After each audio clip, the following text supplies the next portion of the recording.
नमस्कार। ये तस्वीरें दिल्ली की नई मुख्यमंत्री अतिशी मार्लेना की है।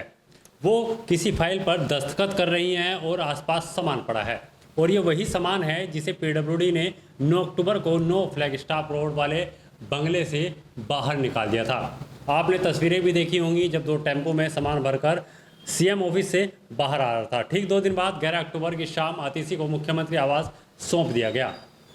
पीडब्ल्यूडी ने उन्हें वही बंगला आवंटित किया जहां पूर्व मुख्यमंत्री अरविंद केजरीवाल रहते थे और जिसके बाद चाबी अतिशी को थमा दी गई। अतिशी ने बाहर रहना शुरू कर दिया और जहां से उनका सामान बाहर भी निकाल दिया गया था, जिस पर खूब सियासत भी हुई। अब दिल्ली सीएम को घर से क्यों निकाला गया और 2 दिनों में ही वापस क्यों दिया गया, अब इस पर आम आदमी पार्टी बिल्कुल अनभिज्ञ है।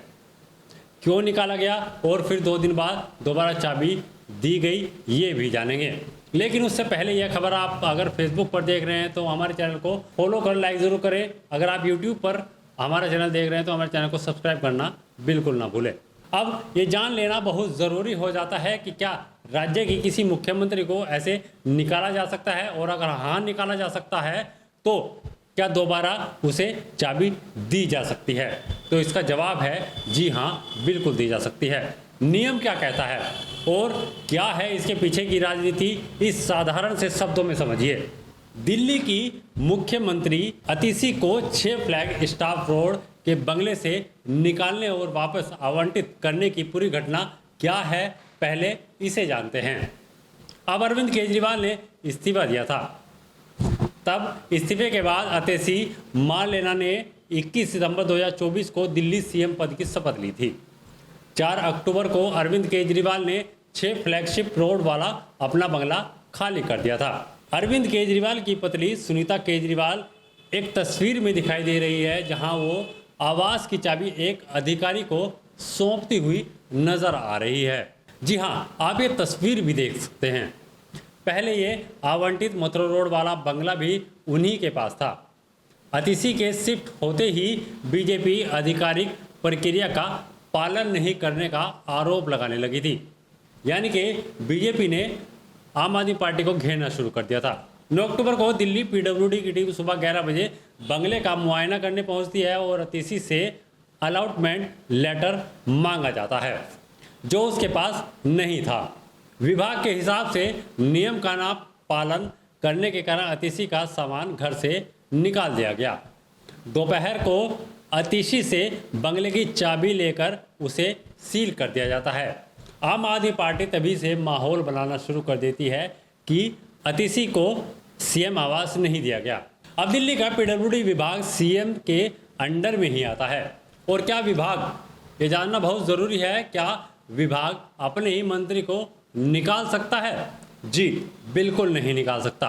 21 सितंबर 2024 को दिल्ली सामान्य प्रशासन विभाग के जारी गजट के अनुसार वर्तमान में अतिशी सीएम हैं। उनके पास लोक निर्माण विभाग सहित 13 मंत्रालयों का प्रभार है जो नहीं हो सकते। राष्ट्रीय राजधानी क्षेत्र दिल्ली सरकार संशोधन विधेयक 2023 में उपराज्यपाल की शक्तियों को लेकर लिखा गया है कि उपराज्यपाल ऐसे मामले जिनमें कानून टूटता हो उसमें अपने विवेक से फैसला ले सकते हैं। बंगले के मामले में अतिशी के पास चाबी थी लेकिन अलॉटमेंट लेटर बिल्कुल नहीं था। यह कानून के टूटने जैसा है। उपराज्यपाल ने यहां अपने विवेक अधिकार का उपयोग करते हुए पीडब्ल्यूडी के माध्यम से अतिशी से बंगला खाली करवाया। एक्ट के अनुसार अगर उपराज्यपाल और सरकार की किसी भी अथॉरिटी जैसे पीडब्ल्यूडी में मतभेद भी होता है तो उपराज्यपाल का निर्णय है कि वह अंतिम निर्णय ले सकता है। इसके बाद पीडब्ल्यूडी के असिस्टेंट इंजीनियर ने पूर्व सीएम अरविंद केजरीवाल के स्पेशल सेक्रेटरी सहित 3 अधिकारियों को शो कॉज नोटिस भी जारी किया। नोटिस में उनसे पूछा गया कि जब केजरीवाल के घर की चाबियां विभाग को देने के आदेश थे तो चाबी क्यों नहीं दी गई।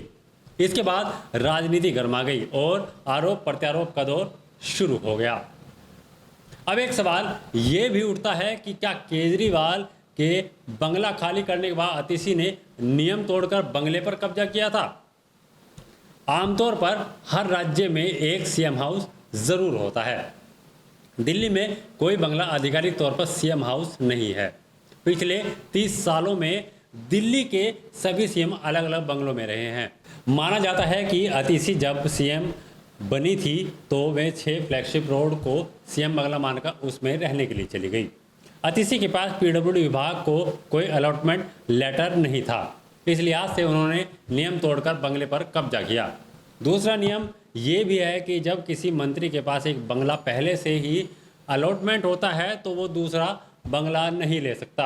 अगर इस लिहाज से भी देखें तो अतिशी के पास मथुरा रोड पर पहले से ही मंत्री होने की हैसियत से एक बंगला है जिसे उन्होंने अभी तक सरेंडर नहीं किया। एक मंत्री 2 बंगले में नहीं रह सकता, उसे दूसरा बंगला लेने से पहले पूर्व में मिला बंगला विभाग को सरेंडर करना होता है। अब जान लेते हैं कि दिल्ली के सीएम या मंत्रियों को घर मिलने की प्रक्रिया और नियम क्या कहते हैं। दिल्ली में मुख्यमंत्री या मंत्रियों को जनरल एडमिनिस्ट्रेटिव डिपार्टमेंट यानी कि जीएडी दिल्ली के माध्यम से पीडब्ल्यूडी मकान अलॉट करता है। अगर मुख्यमंत्री या मंत्री को कोई बंगला विशेष चाहिए तो उन्हें भी जनरल एडमिनिस्ट्रेटिव डिपार्टमेंट से ही आवेदन देना होता है। अगर बंगला खाली हो तो आमतौर पर मंत्री की इच्छा के अनुसार बंगला दे दिया जाता है। जब बंगला किसी को दिया जाता है तो पहले अलॉटमेंट लेटर फिर चाबियां दी जाती हैं। इससे पहले बंगले में पीडब्ल्यूडी जनरल रेनोवेशन का काम करता है। अब सवाल ये उठता है कि पीडब्ल्यूडी ने आवास खाली कराया या उपराज्यपाल के दखल के बाद अतिशी से आवास खाली करवाया गया। जी हाँ, उपराज्यपाल ने दिल्ली सरकार संशोधन अधिनियम 2023 में दी गई शक्तियों का उपयोग करते हुए बंगला खाली करवाया है। उपराज्यपाल ने राज्य में कानून के टूटने पर विवेकाधिकार का प्रयोग किया। अब आपको ये भी बताते चले कि 6 फ्लैग स्टाफ रोड स्थित बंगले को लेकर इतनी खींचतान क्यों मची है और पहले कब कब ये बंगला विवादों में रहा। दिल्ली का 6 फ्लैग स्टाफ रोड स्थित बंगला 2015 में सीएम बनने के बाद अरविंद केजरीवाल को आवंटित किया गया था। यह बंगला शुरू से ही विवादों में है। बीजेपी का आरोप है कि अरविंद केजरीवाल ने इस बंगले के रेनोवेशन में सरकारी खजाने से करोड़ों रुपए खर्च किए। बीजेपी इसे शीश महल कहती है। बीजेपी के अनुसार 2020 में जब इस घर का रेनोवेशन हुआ तो इसमें 52.71 करोड़ रुपए का खर्च आया था। इसमें से 33.49 करोड़ घर बनाने में और 19.22 करोड़ केजरीवाल के लिए कैंप ऑफिस बनाने में खर्च हुए थे। पीडब्ल्यूडी ने इस बंगले में एक ड्राइंग रूम, 24 लोगों की क्षमता वाला डाइनिंग रूम और एक अतिरिक्त फ्लोर बनाने का सुझाव दिया था। इसके निर्माण के लिए 15 से 20 करोड़ रुपए का खर्च अनुमान था। अक्टूबर 2020 में पहला टेंडर 8.61 करोड़ रुपए का दिया गया, लेकिन धीरे धीरे कंस्ट्रक्शन की लागत बढ़ती गई। अब अतिशी मालेना के इसी बंगले में रहने आने के बाद बीजेपी शीश महल में कई राज छुपे होने के दावे कर रही है। हालांकि अब अतिशी मालेना की शीश महल की चाबी वापस मिल गई है, लेकिन शीश महल का विवाद अभी भी खत्म नहीं हुआ है। ये वीडियो आपको कैसी लगी हमें कमेंट बॉक्स में ज़रूर बताएं। अगर आप यह खबर फेसबुक पर देख रहे हैं तो हमारे पेज को फॉलो कर लाइक ज़रूर करें। इंस्टाग्राम पर भी आप हमें फॉलो कर सकते हैं।